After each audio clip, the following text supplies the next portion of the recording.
Ya estamos empezando puntos de vista para hablar justamente hoy de un tema muy importante, tiene que ver con adultos mayores, pensiones, modificación de la ley, a ver cómo se aplica esto, Fer, ¿qué tal? ¿Qué tal? ¿Cómo te va, Diego? Muy bien. Un saludo también para la gente, sí, y que mucha expectativa que generó este proyecto a lo largo de su estudio en el Congreso. Ahora se aguarda también el veto, la promulgación del presidente de la República, y queremos hablar un poquito acerca de algunos puntos que se tiene. Si bien es cierto, querían inicialmente otras propuestas legislativas que aumente el número en sí, el monto que perciben en concepto de pensión los adultos mayores. No se logró eso, se mantiene, pero sí hay algunos otros cambios. Asimismo, sobre todo en lo que tiene que ver la incorporación de adultos mayores al beneficio.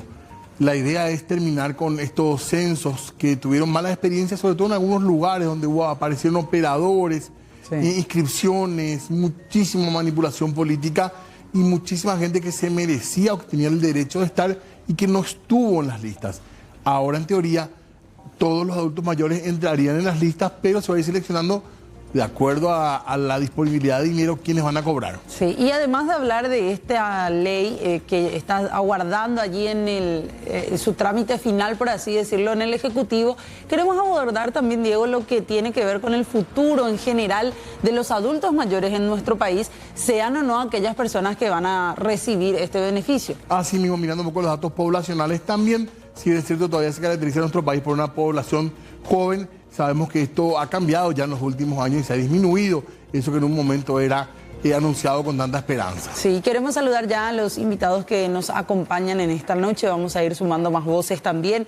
Está el señor Pedro Halley, él es presidente de la Asociación de Jubilados del IPS. ¿Cómo le va, doctor? Gracias por venir. Muy buenas noches, un gusto, gracias por el espacio. También nos acompaña Emilia Medina, ella es de la zona de Tablada. Queremos escuchar también un poco su opinión respecto a todo esto. Hola, Paulina, ¿cómo te va? Bien nomás. Cuando yo cumplí 65 me censé, me hice todos los documentos que me pidieron y me fui en Hacienda a revisar eso y no hay nada. ¿Cuántos años tenés ahora vos, señora? 67 años. Hace 2 años que estabas esperando. Sí. ¿Y qué te dijeron hasta ahora? Y hace poco, cuando pasó en el Ministerio de Desarrollo, yo me fui a revisar porque hice otra vez otro censo. 2 veces ya te censaron, Emilia. Primera vez se fueron a hacerme mi declaración jurada en casa. Llegaron las chicas. Me hizo firmar toda mi declaración jurada, me fui a revisar y me dijo que no voy a poder cobrar porque tengo mi casa de ladrillo y que tengo mi heladera y por eso que no voy a poder cobrar. Por mi marido, al finado, luego yo muchísimo caminé para cobrarle hasta los 7 años. En 7 años tuvimos que cobrar, tuvo que cobrar él. Después yo me censé y no hay nada. Hace poco que el Ministerio de Desarrollo me dijo que no hay nada, que tengo que venir otra vez en Hacienda. Señora, ¿y vos a lo largo de tu vida de trabajo, alguna vez aportaste en IPS o nunca? No. Nunca. Pero la primera vez te rechazaron por tener tu casa de material. Sí, no. Ladrillo. Y porque tengo casa de material, me dijo. Y esta segunda vuelta no te dijeron más. Y yo ahí le dije a la chica, a la secretaria, no, es porque tengo casa de material, ese no me da de comer, yo tengo que trabajar, si quiero comer, le dije. ¿Y hoy qué ingreso tenés? ¿Cuál es tu ingreso hoy? Ahora yo vendo comida, así, hago empanadas, hago mbejú, hago diferentes clases de comida y vendo ahí en la calle enfrente de mi casa. Ahí en Tablada. En Tablada. Bueno, uno de los problemas, Sí. ¿verdad?, que se afrontan. Y en tu caso, tu esposo esperó mucho tiempo para cobrar también. Hay una historia también bastante interesante. Después te vamos a preguntar por eso, porque tenemos más invitados también para ir saludando y completando nuestro panel. Así es, el economista Wildo Godoy. ¿Cómo le va? Gracias por venir. Wildo González. González, perdón. Bueno, mucho gusto, muchas gracias por la Gracias, invitación. doctor, por estar con nosotros. No, Wildo no. ¿Está bien?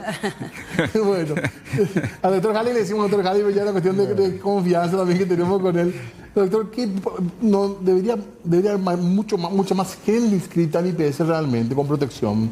social, digamos, en Paraguay? Y mira, del total de trabajadores dependientes obligados a IPS, estamos hablando hoy de un 40-44% de trabajadores dependientes inscritos, formalizados. O sea, tener un 60% de trabajadores en negro, en la informalidad.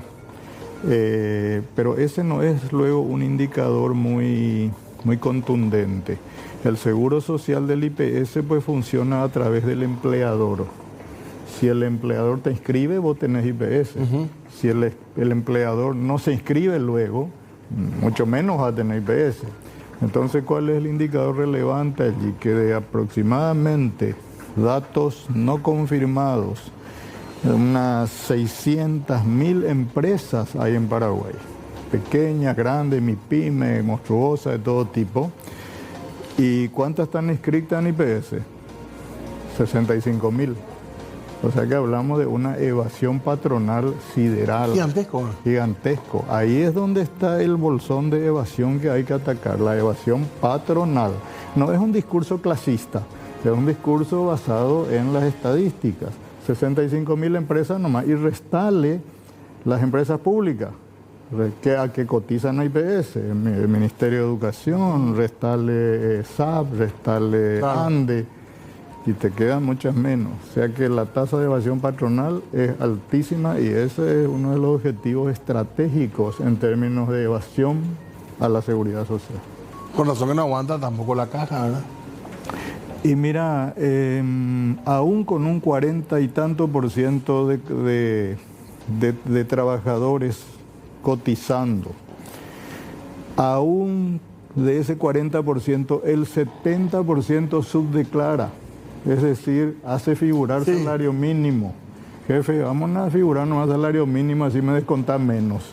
Aún con todo eso, el IPS tiene un ingreso mensual en aporte, solo en aporte, de 115 millones de dólares por mes.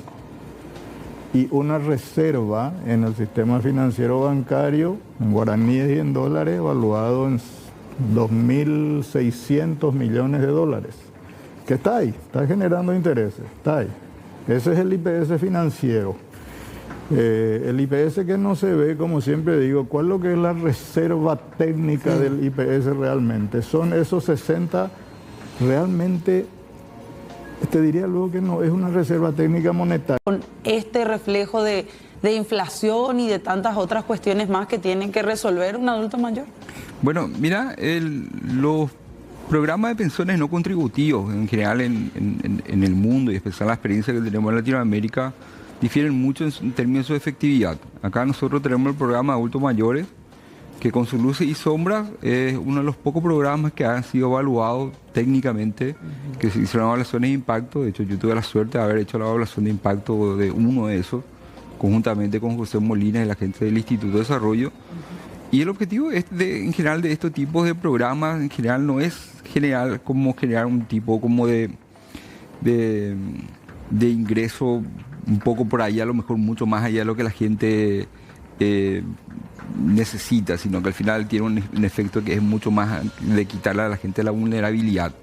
Por ejemplo, uno de los resultados interesantes que teníamos en ese paper que hicimos con José Molina era que, por ejemplo, nosotros calculábamos cuál era el impacto que tenía eso en el ingreso familiar pero excluido el del beneficiario. Entonces al final el ingreso familiar total. Entonces al final nosotros encontrábamos que un guaraní invertido en ese adulto mayor tenía un impacto de entre 2 a 4 guaraníes en el ingreso familiar del... ¿Por qué eso? Porque pasa que justamente el resto de los otros coautores, creo que era Diego Chamorro y otros estudiantes que era del Instituto de Desarrollo, encontraron mucha información casuística que daban sustento a la econometría que estaba detrás. Y encontraban que en el fondo el ingreso que recibía el adulto mayor, por más que era poco, al final liberaba recursos para que el adulto mayor, por ejemplo, ya era el que se compraba su remedio, entonces el resto de los otros podían usar ese dinero. Y como en general justamente son personas de bajo ingreso, como recién la señora decía, por ejemplo, que tiene su emprendimiento pyme, vamos a decirle, Sí. ¿entendés? de vender empanadas, otro tipo de cosas, ellos empezaron a invertir eso y eso se multiplicaba literalmente. Entonces, ese es el efecto que tiene en general este tipo de programas, y que se tiene que medir efectivamente. No necesariamente por la cantidad de alimento, por el monto que uno tiene que recibe el adulto mayor. Entonces, esa es la parte interesante que tiene este tipo de programas de pensiones no contributivas, y este es el objetivo más o menos que siempre suelen tener. Porque en general siempre tienen que tener ese incentivo, claro, más o menos de tener un incentivo de generar más o menos en el resto, no modificar su intención de entrar al mercado de trabajo y de la oferta, porque al final, ¿qué es lo que pasa? Al final termina pasando cuando uno se pasa de la raya, que es lo que pasó al otro lado del río, vamos a decirle, que vos terminás generando poco incentivo en el resto de la familia para que entre en el mercado laboral. ¿Entendés? Pero muchísimas menos personas deberían estar en condición de tener que recibir una pensión, ¿verdad? Sí, no necesariamente, No. pero mira, ahí difiere, porque mira, en el mundo hay experiencia bastante diversa y rica en diversos tipos de sistemas de pensiones. No hay un sistema de pensiones perfecto en todo caso. O sea, lo que creo que alguna vez nos topamos con el ingeniero y siempre pensábamos, más o menos, no sé si sigue todavía de acuerdo, pero el sistema uruguayo es un sistema bastante eficiente en términos de pensión y un sistema mixto. Totalmente. O sea, entonces al final ahí no hay como grandes verdades dentro de todo y siempre hay experiencias buenas y malas. Ahora, por el tema de la parte de los programas de pensiones que todos tengan que recibir, es factible. O sea, hay países que tienen eso, que tienen una base solidaria de eso. Y uno cuando empieza a pasar cierto nivel de ingreso, uno empieza a entrar en tramos que son más de capitalización individual. Entonces ahí vos terminás complementando eso, porque ¿qué es lo que pasa ahora con el IPS? El IPS está mal diseñado. El IPS le expulsa a la gente afuera. ¿Por qué? Luego también justamente decía el ingeniero que tiene una evasión de la gente de las empresas. Pero el empresario no tiene incentivo para entrar en el IPS porque él no es parte y sujeto del IPS. Ahora hay ciertas modificaciones que permiten que esa persona entre, que el empresario entre como para ser parte de eso, pero no necesariamente con todo el incentivo, pues tenés topes de ingresos que puede llegar a recibir. Que si hubiéramos tenido un sistema mixto, esa persona podía haber tenido una cuenta de capitalización individual y ese dinero podía haber sido invertido justamente en obras de infraestructura, que es otro tema que está muy ligado al tema de pensiones. Ahora, para volver más un poco al tema original de las pensiones, cambia el sistema en Paraguay, ya no van a ver, no va a tener que ir adulto a anotarse, el que cumple 65 años entra ya en la lista, así en teoría. Es lo que creo que dice la ley, todavía no leí el texto definitivo. Pero hay que reglamentar, porque ya se aclara que no va a haber plata para todo el mundo. Así es. Así es lo que dijeron, ¿verdad? En el caso, por ejemplo, de tu marido, contá por favor, señora, cuál fue la de la experiencia. Él a los 65 le tuvimos que censar. No le salió. Le tuve que censar otra vez en otro año. Tampoco le salió otra vez. Caminamos muchísimo. Si vos no sos amigo de los políticos de los seccionaleros o algún político que trabaja en el barrio, si no sos amigo de ellos, no tenés nada ahí. No tenés nada, no ayuda ni nada. No te hace pasar. Y tuvimos que cobrar a los 6 meses, él se accidentó y se murió. Apenas. ¿Cuánto tiempo cobró? Y 6 meses por ahí. 6 meses después falleció. Sí. Después de luchar muchísimo detrás de Sí. eso. Él me dice, y no, por tu derecho es, porque este es de nuestro derecho y yo tuve que caminar mucho también para perseguir que salga esta ley. Yo también participé en la jornada de cuando se hizo el proyecto, las manifestaciones, porque yo estaba interesada en esas cosas, ¿verdad? Porque cuando uno no tiene trabajo seguro o un sueldo mínimo de trabajar, hay que luchar, hay que... Él 17 años trabajó en el Mercado 4 vendiendo gaseosa, ¿verdad? Después salió de ahí, vino él era pintor de obra y después ya no tuvo que poder subir arriba, entonces se dedicó a vender ajo y CNT, Telebingo, todo eso tuvo que vender. Hasta muchos años. Y yo ahí al par de él, yo vendiendo comida. Ay, Emilia de Pico, y me da acuerdo con lo que dice ahora la ley. Y la Roviapaz, y la de acuerdo en escuela, porque con la Ministerio de Desarrollo Peojasá, Naiporín Baebe. Naiporín Baebe. Porque ya hay en la lucha de las ollas populares. Baebe, te Naiporín Baebe. No hay la recursos, la presupuesto. Naiporimo, ahí sea, Naiporimo, ahí. Porque jova hasta igual. Jova hasta igual. Upa, es inaco coger. Santiago Peña con Juaco la Cheroga, hoy no muere candidatado, y a la ani abuela ella pura, hoy tajina la tercera edad. No hay por. Y con el monto, doña Emilia, y me da acuerdo. Ni siete le digo, pea. Porque yo mantener la 25% del salario mínimo. Pea ningo, ni naranja la ya yo vamos, ahí la jefe y cuere porque yo guarda, pues sea lo menos con anga. Oye, detectarse pete ya enfermedad. Parece me empieza a asegurar con la IPS, pea allá. Porque oye, detectarse tiene enfermedad, yo guarda, pues ni la IPS, pero cuando hay por ir la ponja la se hay cote. Claro. Bodega está más o menos en la donde pojane. Paco, han 180.000 lo vale y na PTI comprimido 6 meses a Guana. PTI de gente. PTI caja.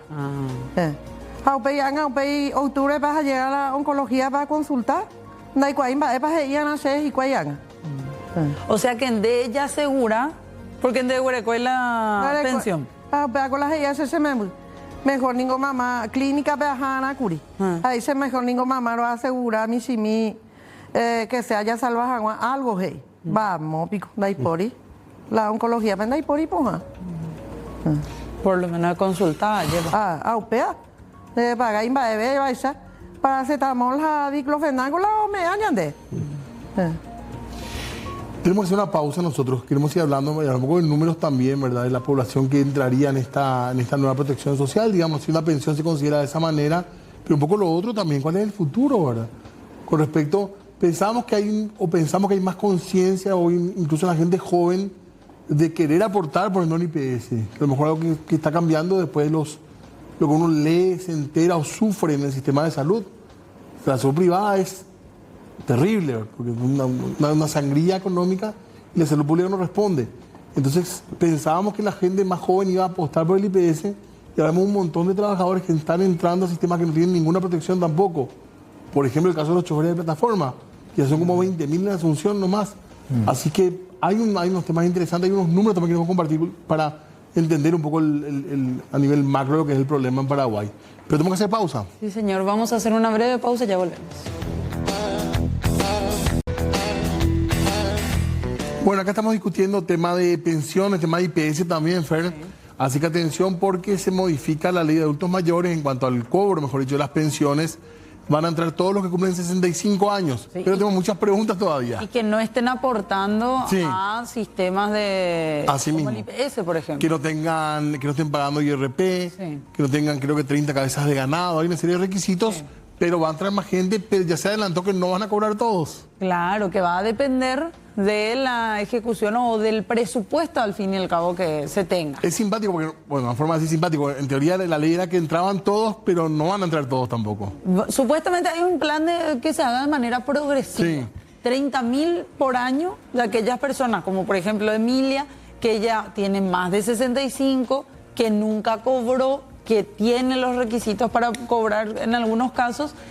Y ellos estiman desde el gobierno y al impulsar esta ley dijeron son 30.000 por año. Los que ya tienen la edad ya pueden entrar y van a ser 30.000 por año el ingreso, pero dependiendo de la disponibilidad presupuestaria. Se nos está acabando ese bono demográfico que parecía una cuestión que nos iba a sacar de, no sé si es el atraso o de la pobreza. Sí. Yo creo que es como que se nos pinchó un poco el globo. Sí.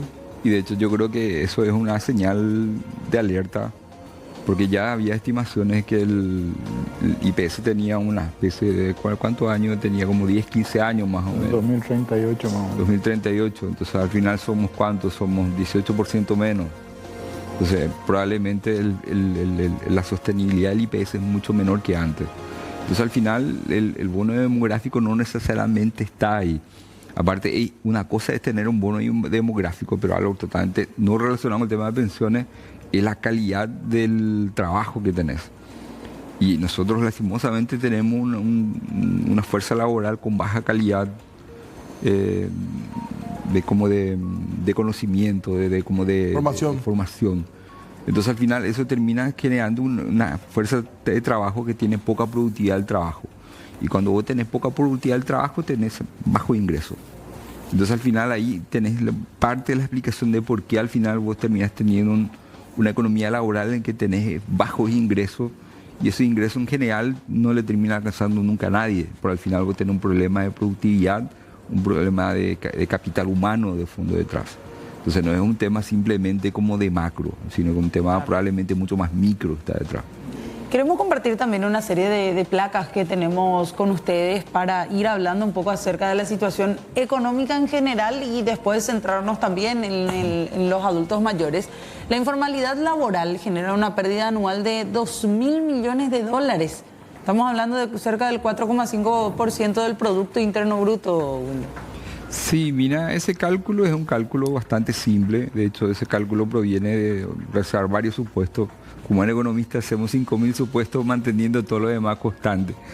Es como tomando los datos de la encuesta de hogares, tomando todos los ingresos de todos los informales y asumiendo que todos los informales terminan cotizando a algún sistema de pensiones en torno al 10% de su ingreso. Eso más o menos termina dando en torno a 2.000 millones de dólares al año. Más o menos, que eso es más o menos ahorro a largo plazo que vos perdés. ¿Por qué ahorro a largo plazo? Porque es ahorro a largo plazo que vos después podrías haber usado para financiar proyectos de largo plazo, que no necesariamente son infraestructuras relacionadas con rutas o cuestiones como de infraestructura, sino que también de vivienda. Al final vos tenés un déficit habitacional que está muy ligado también con eso.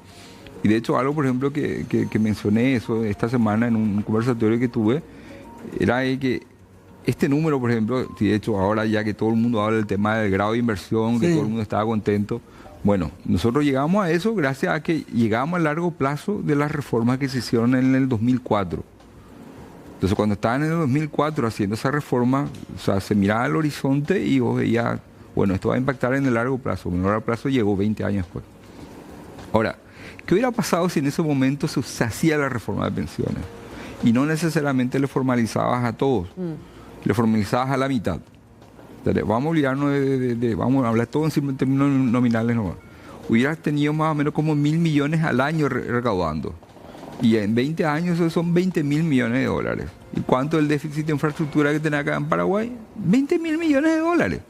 Entonces al final esa no debía decirte como falta de tomar una decisión de incomodar, de molestar, de romper esquemas que en ese momento no fue solamente el gobierno, sino que también el sector privado. Recordate que todas las reformas siempre tienen que estar acompañadas del sector privado y tienen que generar consenso. No hubo el consenso por esa reforma y eso tenemos un déficit de infraestructura que hoy en día se vive, falta escuela, dale malo, salud increíblemente. Salud y el clásico H que tenés cada 100 metros. Totalmente. Queremos compartir más datos también a continuación. Vamos a la siguiente. El impacto se refleja en la falta de contribuciones al seguro social, a la recaudación tributaria también. Continuando un poquito con esos datos que estábamos mencionando, vamos a la siguiente. El gobierno prometió la creación de 500.000 empleos en 5 años y si la economía está creciendo entre 4 y 5%, se estarían creando o se deberían crear 100.000 empleos por año. Es lo que habían mencionado también. En el sector privado se registraron 741.000 trabajadores formalizados y en el 2023 fueron incorporados 29.106 empleados y el crecimiento es del 4,1%. Bueno, este es un poco el panorama en general.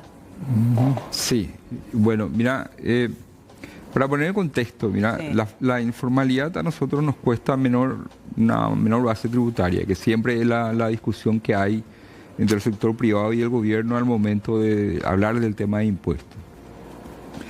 Nosotros tenemos una muy baja presión tributaria, nuestro famoso triple 10%, que supuestamente es lo que nos tiene que ayudar a traer mucha inversión extranjera directa, pero que todavía no vemos. No funcionó eso hasta No ahora. funcionó eso, ¿verdad? Pero al final también es algo que tampoco genera consenso como para incrementar la base tributaria, porque ya las pocas empresas que están pagando dicen, pucha, nosotros estamos pagando eso y no son 10%, sino que son 10% por sobre lo que en realidad la gente que está pagando, en realidad ellos sienten que es más de 10%, más o menos, porque al final eso es lo que ellos se cargan en el hombro entre ellos y en parte tienen razón y en parte no. Ahora, ¿cuál es el tema? Si vos llegás a aumentar tu base tributaria, probablemente no vas a necesitar aumentar impuestos, pero el problema principal que para poder aumentar impuestos vos tenés que necesitar generar consenso y seguridad de la población de que va a recibir algo a cambio. Que es lo que justamente te falta, que necesitas. Necesitas una educación de calidad y necesitas salud de calidad, que es lo que recién la señora mencionó. Pero, por ejemplo, en el caso de IPS, nomás también un ejemplo donde muchos asegurados no sienten que eso sí que es directo, ¿verdad? Sí. Porque vos pagaste, descuentas, paga tu jefe, le descuentan a tu jefe, pero vos te vas y no encontrás lo que deberías encontrar. Es que ahí está el punto, mira que justamente todo el mundo que va entrando al mercado laboral no quiere entrar al IPS. No. Porque no tenés el incentivo adecuado. Entonces vos tenés que generar el incentivo adecuado. ¿Entendés? Si al final la economía, al final, y todas las cuestiones sociales incluso, es una cuestión de incentivo. Vos Bueno, tenés que- de joven es como normal que uno no quiera entrar, ¿verdad? Porque la jubilación te parece que no va a pasar nunca. Nunca va a En pasar. todo Nunca va a caso, pasar. Y te hablo Y- como y persona después que está sí. aportando desde no mucho tiempo. Yo siento que yo aporto al IPS y que yo no voy a cobrar cuando sea grande. Que para cuando yo me tenga que jubilar, el IPS lleva... No, yo creo que el IPS tiene una expectativa de vida bastante larga, o por lo menos tiene un margen de maniobra bastante largo como para hacerse los ajustes que se necesitan. Pero ¿quién hace los ajustes? Y tenemos que hacerlo entre todos. Tenemos que tener un gobierno que tenga la visión de largo plazo y tiene que construirse consenso social para hacerse esos ajustes. Así lo hicieron los uruguayos, así lo hicieron todos los que son exitosos. Pero siempre nos enfocamos mucho, nos decantamos hacia el IPS y hacia el seguro social, seguro médico del IPS. Sí. Y a partir de ese prisma miramos todo. Realmente ese arbolito nos impide ver un bosque enorme que está ardiendo ahí detrás. ¿Cuál, doctor? El sistema previsional paraguayo de la caja fiscal, de la caja bancaria, la caja municipal, la caja ANDE, la caja Itaipú, la caja parlamentaria, cada una con su universo propio de problemas. Si hablamos de la caja fiscal, hablamos de un sistema en quiebra técnica, donde lo que entra, no sé si llega a cubrir el 30% de lo que paga. ¿Y el resto quién paga? Y pagas vos con tu IVA, pagamos nosotros. O sea, nosotros estamos financiando el gasto rígido más rígido que hay, que es la jubilación, cuando deberíamos estar financiando el retorno como capital social, el retorno en obras públicas, en salud pública, en muchas cosas que beneficiarían a la señora, etc. Claro, porque ese es un poco el punto, ¿verdad? Ese es el punto. Claro, el estar financiando esos déficits, don Pedro, ¿no hace también que el día de mañana no haya esa posibilidad presupuestaria que necesitan la pensión de adultos mayores para incluir a más personas? Y mira, manejar el asistencialismo como parte de la protección social es siempre jugar con una yarará venenosa. ¿Qué pasó en Argentina? Abusaron del asistencialismo y cómo le fue. Entonces, el asistencialismo es bueno en la medida exacta. Hagamos números. El doctor en economía conoce mucho mejor que yo esos números. ¿Cuántos adultos mayores de 60 o 65 hay en Paraguay? Están por los 650.000 más o menos, según tengo entendido. Los 600 últimos datos de adultos de mayores. adultos mayores. Dice, En términos de asistencialismo que trascienda a los gobiernos. Yo no sé si cuando se vaya Peña va a venir un populista que va a decir, bueno, vamos a alzar a 50 al 100% y vamos a pagarle por el solo hecho de traer su cédula. O sea, hay que ser muy delicado en el tema porque, como siempre digo, siempre alguien paga. El cotizante de IPS el trabajador que tuvo la suerte de ser formal paga su 9%. A través de sus impuestos también financian estos programas de asistencialismo y otra vez financia posiblemente la jubilación de un porcentaje alto de caja fiscal. Y a lo mejor hasta está financiando las jubilaciones de caja parlamentaria, los amigos diputados y senadores. O sea, hay un desorden tal en términos de esfuerzo contributivo que alguien tiene que parar la pelota y decir, bueno muchachos, vamos a crear una estrategia, una política de Estado de largo plazo, dejemos de improvisar. Porque finalmente, ¿qué es lo que hacemos? Parches aquí, parches allá y no hay una línea de largo plazo. Perdón, para redondearnos la idea, el cambio en el sistema, por más que no conozcamos los detalles todavía de cómo se va a reglamentar, a priori está bien que ingresen todos los que cumplen 65 años, podemos decir. Y mira, es bastante interesante. De hecho, si te pones a pensar y miras en parte de la entrevista que tuvo Carlos Fernández antes de asumir como ministro, él decía que él tenía una idea de crear un plan de pensiones universal que sea la base de un nuevo sistema de protección social. Me imagino que probablemente ellos tienen un plan en el que descansa en universalizar el tema del sistema de pensiones no contributivo para ciertos quintiles de ingresos, que está súper bien, es lo que todo el mundo hace en el fondo. Entonces, ahora el tema, lo que uno tiene que hacer también, obviamente, ver de dónde quitar los recursos. Y eso ya es otra historia. Eso ya es otra parte de la historia. ¿Dónde va a aparecer la plata para eso? Eso ya es otra parte de la historia. Entonces, ahora, lo que nosotros descansamos probablemente, y también parte de los supuestos que el gobierno descansa, es que vamos a tener una economía que va a crecer a ritmo fuerte en los próximos años. Entonces, ahí necesitamos que se cumplan las proyecciones. Y también a veces es algo súper interesante que tiene la economía, a veces que para que se cumplan las proyecciones, todo el mundo tenemos que creer en las proyecciones. Entonces ya como más o menos como self-fulfilling expectation, algo por el estilo, le dicen en inglés, acá mi inglés es un poco malo, ¿verdad? Pero más o menos eso pasa al final. Si es que, por ejemplo, el Banco Central termina diciendo mañana que la inflación va a ser 10, por la credibilidad que le tenemos al Banco Central, la inflación va a ser 10. ¿Entienden? Entonces, al final, el gobierno siempre va a tratar de ser optimista en términos de proyecciones y, obviamente, conservador en términos de inflación, lo cual es razonable y está súper bien. Ahora, lo interesante es también que todos, en el fondo, pensemos que esos números son razonables. Y, de hecho, pasa eso. Por ejemplo, todo el mundo pensamos acá, cuando pensamos en la inflación de largo plazo, pensamos en una inflación de 4%. Nadie discute más eso. Ahora, cuando nosotros pensamos en crecimiento a largo plazo, nosotros pensamos más o menos como entre 5, entre 4%, nadie duda de eso. Entonces, la pregunta del millón es cómo hacemos para cambiar eso y ponernos un poquitito más adelante. Que ahí está en la parte de incentivar la inversión, generar medidas productivas y liberar la parte esta del famoso ahorro a largo plazo que está perdido, o modernizar, o sea, bueno, vamos en camino a eso, a mejorar nuestro mercado de capitales, ya que nosotros no tenemos ahorro externo, usar el ahorro externo del resto del mundo para financiar nuestro proyecto de largo plazo, que también es una alternativa que otros países hicieron y después terminaron haciendo las reformas que permitieron sí conseguir el ahorro a largo plazo para quitar por replicación de lo que la gente ve. Ahora, para ir cerrando, Emilia Maén, de calcular, ¿cuál crees vos que es el futuro para los adultos mayores? La futuro de adultos mayores de ahí no voy a para vivir o ella cocaína o sepa adelante. Porque la pecha de Yajarongo iba a ir la aporte. Esta vez la Moriajú, la escuela coge y yo impona jaina. Pero esta veo en la Moriajú. Esta veo en. Eso navaja recoge esta veo en la nomba apoya. Mi tablado, mía, ¿verdad? Da y por ima eve. Relajante calle en vendei. Porque la nera picha Moriajú llega con la ñana moñemu allá. Claro. A mi trabajador fábrica sobre Brasilia hoy imagina obra, grande obra. Upepe corejoreñe mo ir a venderse las cosas. Dai por ima vendo dorecoila efectivo la yandera picha trabajador o me debe la oyo guajagua.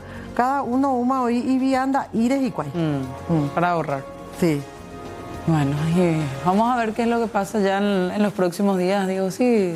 Y quiero dejar instalada nomás una reflexión, haciendo un abordaje desde la protección social, sí. No lo ya de la seguridad social. Claro. En el mundo ya se está discutiendo si la seguridad social es suficiente para para cumplir los fines para los que fue creado.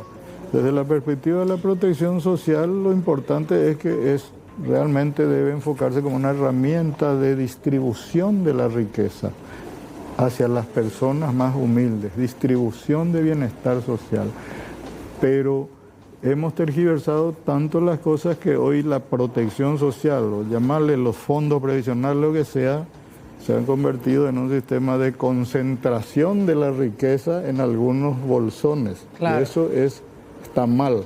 Tenemos que rever esa política o esa actitud, y el gobierno tiene que tener la inteligencia para que realmente los recursos previsionales se distribuyan como riqueza, como bienestar, como una vida más digna de los trabajadores y de los trabajadores informales principalmente. Gracias por compartir con nosotros sus ideas y su historia de vida también, muy amable. Bueno, Gracias a los tres. ustedes. Tenemos que hacer una breve pausa, ya volvemos.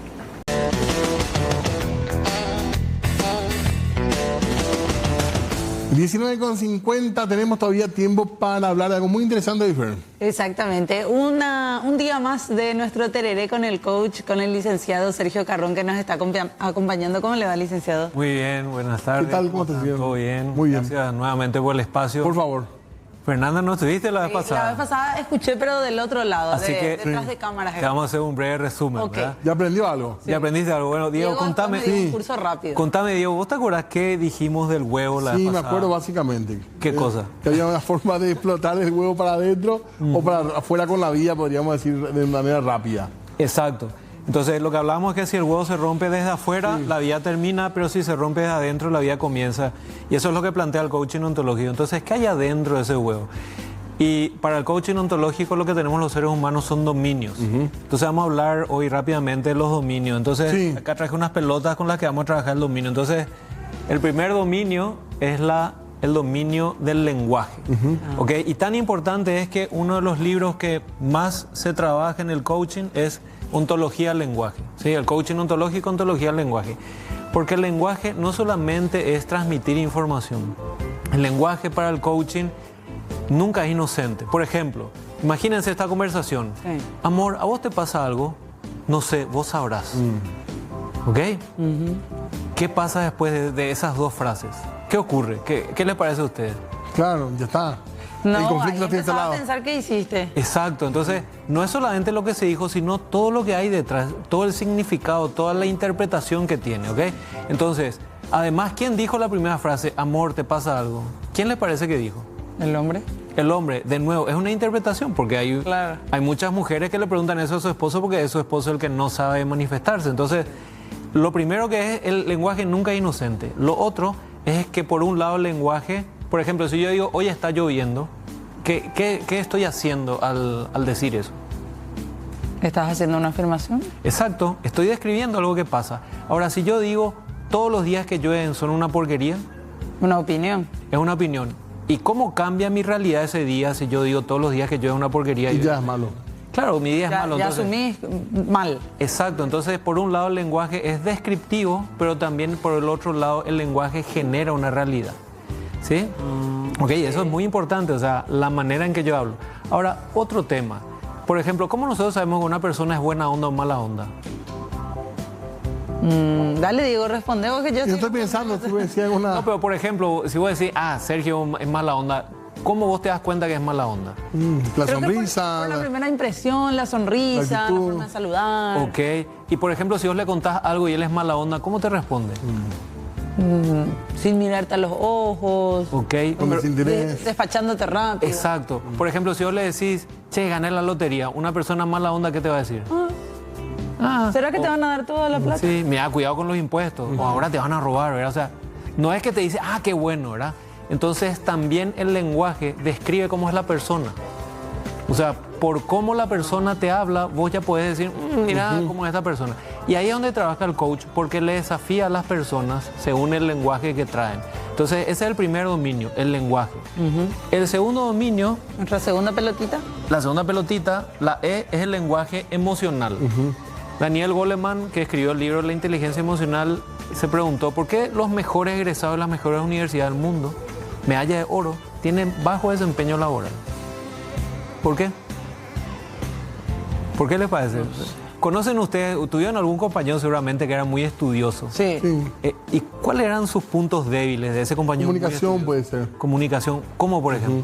Y un poco tímido o poco dado a los ambientes Muy cerrado. sociales. Exacto, entonces le costaba quizás las relaciones. Entonces imagínense en el ambiente laboral donde la persona que tiene buenos estudios, de por ahí tiene una maestría en algo, tiene que liderar un equipo y él es muy retraído, le Claro. cuesta. Yo suelo decir que este tema emocional es como el ambúa. ¿Conocen lo que es el ambúa? Hay un debate si es 100 pies o 1000 pies. No importa. ¿Sí? Bueno, no importa, ¿verdad? Pero ¿qué pasa cuando le tocamos al ambúa? Se enrolla. Se enrolla. Antes es súper flexible, pero cuando le tocamos se enrolla. Y muchas de nuestras respuestas emocionales son así. Claro. Somos muy flexibles para en determinadas situaciones, nos cerramos. Y ahí, de nuevo, el lenguaje con la emoción se combina. Y ahora esta pelotita que es la que más está trabajada, la C, es lo corporal.